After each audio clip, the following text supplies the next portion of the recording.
আপনারা দেখছেন SK360 YouTube channel. শুরুতেই হেডলাইন। মোদিজি কখনো সংবিধান পড়েননি, কটাক্ষ রাহুল গান্ধীর। স্বাস্থ্যসাথী নিয়ে কড়াকড়ি, স্বাস্থ্য দপ্তরকে নবান্ন যা নির্দেশ দিল এই নিয়ে জোর শোরগোল। এ কেমন স্বাধীনতা, তীব্র সংকটের সম্মুখীন নতুন বাংলাদেশ, চাকরি হারানোর আশঙ্কায় 54 লক্ষ মানুষ। পড়ুয়াদের ট্যাবের টাকা অন্যের অ্যাকাউন্টে কিভাবে গেল, রহস্য ফাঁস করতে সিট গঠন করল লালবাজার। নতুন করে উত্তপ্ত মণিপুর, বড় সিদ্ধান্ত নিয়ে ফেলল মোদী সরকার, এভাবে শান্ত করা যাবে? জেলে গুরুতর অসুস্থ প্রাক্তন খাদ্যমন্ত্রী জ্যোতিপ্রিয় মল্লিক, ভর্তি হাসপাতালে। প্রিয়াঙ্কার অভিষেকের মঞ্চে ইতিহাসের সবচেয়ে কম ভোট পড়ল ওয়ানডে, চিন্তায় কংগ্রেস। তৃণমূলের আসছে বড় রদবদল, পূর্ব মেদিনীপুরের পর হারানোর সংখ্যায় বড় নেতারা। তৃণমূল আন্দোলন, মহাত্মা গান্ধীকে নিয়ে আপত্তিকর মন্তব্য, আদালতের নোটিশ কঙ্কনাকে। এবার আসছি বিস্তারিত খবরে। নতুন করে উত্তপ্ত মণিপুর, কার্যত প্রত্যেক দিনই হিংসার ঘটনা ঘটছে সেখানে। পরিস্থিতি নিয়ন্ত্রণে অনেকটাই হিমশিম অবস্থা স্থানীয় প্রশাসনের। এই অবস্থায় বড় সিদ্ধান্ত মোদী সরকারের। মণিপুরের 5 জেলাকে অশান্ত প্রবণ এলাকা ঘোষণা করল সরকার। একই সঙ্গে জারি করা হয়েছে AFASPA। কিন্তু যেভাবে নতুন করে পরিস্থিতি উত্তপ্ত হচ্ছে তাতে চিন্তার ভাঁজ পড়েছে কেন্দ্রীয় সরকারের। এরপরে বড়সড় এহেন সিদ্ধান্ত নেওয়া হয়েছে। কিন্তু প্রশ্ন উঠছে, এভাবে বিশেষ আইন জারি করে মণিপুরকে শান্ত করা যাবে? উল্লেখ্য, গত কয়েক বছর ধরেই জাতিগত হিংসায় উত্তপ্ত মণিপুর। হিংসার কারণে কয়েকশো মানুষের মৃত্যু ঘটেছে। এমনকি সময় কাটতে চললেও এখনো পর্যন্ত ক্যাম্পে রাত কাটাতে হচ্ছে বহু মানুষ।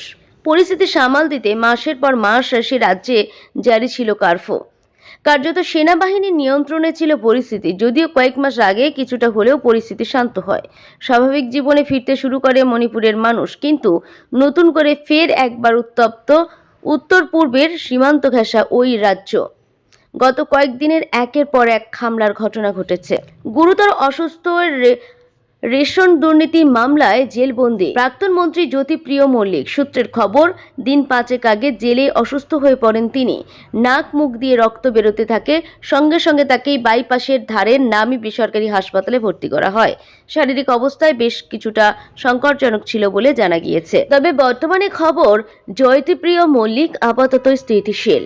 হাসপাতাল সূত্রে জানা গিয়েছে, গত শনিবার প্রেসিডেন্সি সংশোধনাগারের ভেতরে আচমকা অসুস্থ হয়ে পড়েন জ্যোতিপ্রিয় মল্লিক। রেশন দুর্নীতিকাণ্ডে গত 1 বছর ধরে তিনি জেলবন্দি। বারবার জামিনের আবেদন সত্ত্বেও তা মেলেনি। শনিবার তার নাক মুখ থেকে রক্তক্ষরণ হতে থাকে বলে জানা যায়। তাঁর প্রেসার বেড়ে গিয়েছে। হাইপারগ্লাইসিমিয়ায় ভুগছেন তিনি। জেলে প্রাথমিক চিকিৎসার পর জ্যোতিপ্রিয় মল্লিককে বাইপাসের ধারে বেসরকারি হাসপাতালে ভর্তি করানো হয়। ওই হাসপাতালেই তাঁর চিকিৎসা হয় বরাবরই। চিকিৎসকেরা জানিয়েছেন, জ্যোতিপ্রিয় মল্লিকের কিডনি, ডায়াবেটিসের সমস্যা রয়েছে। পাশাপাশি তাঁর শরীরের একাধিক জটিল সমস্যা ধরা পড়েছে। তবে আপাতত তাঁর শারীরিক অবস্থায় স্থিতিশীল। প্রসঙ্গত, রেশন দুর্নীতি মামলায় জড়িত অভিযোগে কেন্দ্রীয় তদন্তকারী সংস্থা ইডির হাতে ধরা পড়েন রাজ্যের প্রাক্তন খাদ্যমন্ত্রী। গণ অভ্যুত্থানের মাঝে দেশ ছেড়েছেন বাংলাদেশের প্রাক্তন প্রধানমন্ত্রী শেখ হাসিনা। নতুন অন্তর্বর্তীকালীন সরকার গড়ে উঠেছে ওপার বাংলায়। নতুন করে দেশ গঠনের অঙ্গীকার নিয়েছিলেন বাংলাদেশিরা। কিন্তু কয়েক মাস যেতে না যেতেই শিরে সংক্রান্তি। তীব্র অর্থনৈতিক সংকট পিছু ছাড়ছে না বাংলাদেশের। এমত অবস্থায় দেখা দিয়েছে কর্মী ছাঁটাইয়ের সম্ভাবনা। প্রায় 54 লক্ষ বাংলাদেশি চাকরি হারাতে পারেন বলে মনে করা হচ্ছে। বড়সড় প্রভাব পড়ছে বাংলাদেশের অর্থনীতিতে, যা সামলাতে হাবুডুবু খাচ্ছে নতুন সরকার। শিল্প এবং বাণিজ্য ক্ষেত্রে ইতিমধ্যেই প্রভাব পড়তে শুরু করেছে। পাশাপাশি শোনা যাচ্ছে, চতুর্থ শিল্প বিপ্লবের ফলে বাংলাদেশের অর্থনীতিতে আরও বড় আঘাত লাগতে পারে। প্রায় 54 লক্ষ মানুষ হয়ে পড়তে পারেন কর্মহীন। সরকারি সংস্থা এটুআই এবং আন্তর্জাতিক শ্রম সংস্থার গবেষণায় উঠে এসেছে এমনই চাঞ্চল্যকর তথ্য। জানা যাচ্ছে, এতে সবথেকে বেশি প্রভাব পড়বে পোশাক শিল্পে। বিশেষজ্ঞদের আশঙ্কা, পোশাক শিল্পে 27 লক্ষ কর্মী ছাড়াও ফার্নিচার শিল্প, চামড়া শিল্প এবং কৃষিপণ্য ও পর্যটন শিল্পে আরও লক্ষ লক্ষ মানুষ কাজ হারাতে পারেন। পশ্চিমবঙ্গের মানুষের জন্য একাধিক জনকল্যাণমূলক প্রকল্প চালু করেছে রাজ্য সরকার। তার মধ্যে অন্যতম হলো স্বাস্থ্যসাথী। এর মাধ্যমে উপকৃত হয়েছেন বাংলার বহু মানুষ। এবার এই স্কিম নিয়েই কড়াকড়ি পথে হাঁটছে নবান্ন। সম্প্রতি জানা গিয়েছে এমনটাই। বেসরকারি হাসপাতালে চিকিৎসা করাতে আসা রোগীদের পরিবার পরিজনদের যাতে চোখে পড়ে এমন জায়গায় ডিসপ্লে করে এই বোর্ড লাগাতে হবে। নবান্নের তরফ থেকে এবার স্বাস্থ্য দপ্তরকে এমনই নির্দেশ দেওয়া হয়েছে বলে জানা যাচ্ছে। বেসরকারি হাসপাতালে স্বাস্থ্যসাথীর অধীন চিকিৎসা করাতে এসে অনেক সময় রোগীর পরিবার পরিজনদের সমস্যার সম্মুখীন হওয়ার খবর সামনে আসে। বহু ক্ষেত্রে হাসপাতাল কর্তৃপক্ষের বিরুদ্ধে ভুল বোঝানোর অভিযোগ ওঠে, যে কারণে স্বাস্থ্যসাথীর বদলে নিজের পকেটের টাকা খরচ করে চিকিৎসা করাতে হয় অনেককে। এই সমস্যা যাতে না হয় তা রুখতে এবার নবান্নর উদ্যোগ নিল বলে খবর। ক্রমশ ছড়িয়ে পড়ছে ট্যাব কেলেঙ্কারির টাকা। জেলার বিভিন্ন স্কুল থেকে একের পর এক অভিযোগ সামনে আসছে। এমনকি কলকাতার একাধিক স্কুলের পড়ুয়াদের অ্যাকাউন্টে ট্যাবের টাকা ঢোকেনি বলে অভিযোগ। এমন অন্তত শতাধিক পড়ুয়ার ট্যাবের টাকা গায়েব হয়ে গিয়েছে বলে কলকাতা পুলিশের কাছে অভিযোগ জমা পড়েছে। পরিস্থিতি যা তাতে অভিযোগ ক্রমশই বাড়ছে। এ অবস্থায় নড়ে চড়ে বসল কলকাতা পুলিশ। বিশেষ তদন্তকারী দল সিট গঠন করল লালবাজার। 10 জন সদস্যকে নিয়ে বিশেষ এই দল গঠন করা হয়েছে, যা খবর খুব শীঘ্রই বিশেষ এই তদন্তকারী দল কাজ শুরু করে দেবে। একের পর এক জায়গা থেকে অভিযোগ আসতে শুরু করে যে টাকা অ্যাকাউন্টে আসেনি। প্রথম পূর্ব বর্ধমান জেলায় এই অভিযোগ সামনে আসে। জানা যায় একাধিক পড়ুয়ার টাকা অন্য ব্যাংকের অ্যাকাউন্টে চলে গিয়েছে, যা নিয়ে একেবারে উত্তাল হয় রাজ্য রাজনীতি। রাজনৈতিক বিতর্ক শুরু হয়। আর এরই মধ্যে একের পর এক জেলা থেকে এহেন অভিযোগ আসতে শুরু করে। উত্তর থেকে দক্ষিণ একাধিক পড়ুয়ার টাকা অন্য অ্যাকাউন্টে চলে গিয়েছে। ওয়ানডের উর্বর জমিতে প্রথমবার নির্বাচনী ভাগ্য পরীক্ষায় নেমেছে প্রিয়াঙ্কা গান্ধী। প্রায় 3 দশক প্রত্যক্ষ বা পরোক্ষভাবে রাজনীতির ময়দানে থাকলেও ভোট রাজনীতিতে এটাই কংগ্রেস সাধারণ সম্পাদকের হাতেখড়ি। প্রিয়াঙ্কার এই ভোট অভিষেককে স্মরণীয় করে রাখতে প্রাণপাত করেছে গোটা কংগ্রেস দল।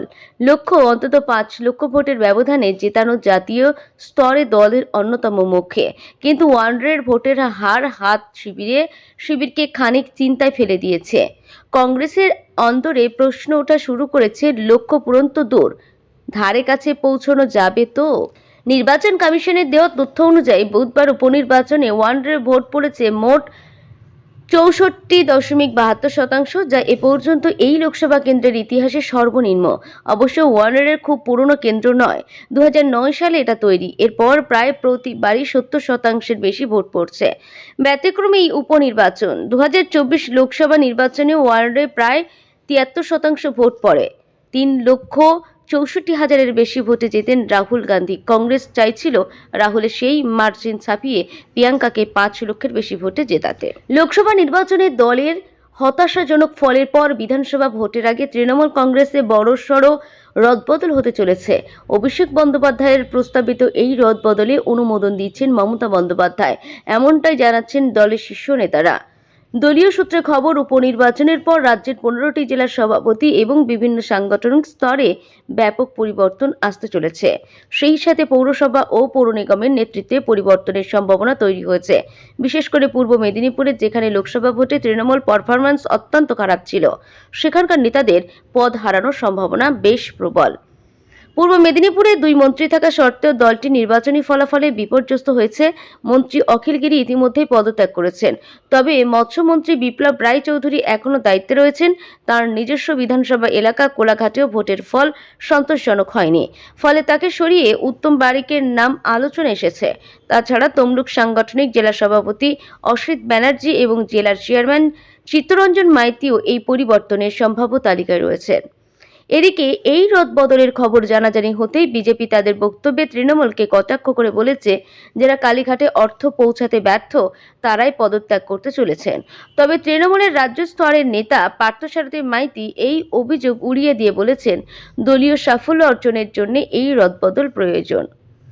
সংসদের সংবিধান এই নিয়ে আসতে দেখা গিয়েছেন লোকসভার বিরোধী দলনেতা রাহুল গান্ধীকে। সেই লাল বই তুলে ধরে কেন্দ্রের শাসক দল বিজেপির শানিতবাগকে আক্রমণ করেন তিনি। সম্প্রতি বিজেপির তরফে দাবি করা হয়, রাহুল যে বইটি নিয়ে ঘোরেন তাতে কিছু লেখা নেই, ভেতরের পৃষ্ঠাগুলি সাদা। এমনকি প্রধানমন্ত্রী নরেন্দ্র মোদীও এই দাবি করে কংগ্রেস নেতাকে বিঁধেছিলেন। এবার মোদীকে পাল্টা দিলেন রাহুল। লোকসভা বিরোধী দলনেতা বললেন, মোদীজির বই খালি মনে হওয়ার কারণ তিনি আসলে সংবিধান পড়েননি। মহারাষ্ট্রের নান্দুরবারের এক জনসভায় রাহুল বলেন, সংবিধানে ভারতের আত্মা রয়েছে এবং বিরসা মুন্ডা, বি.আর. আম্বেদকর এবং মহাত্মা গান্ধীর মতো ব্যক্তিত্বের আদর্শের ঋদ্ধতা।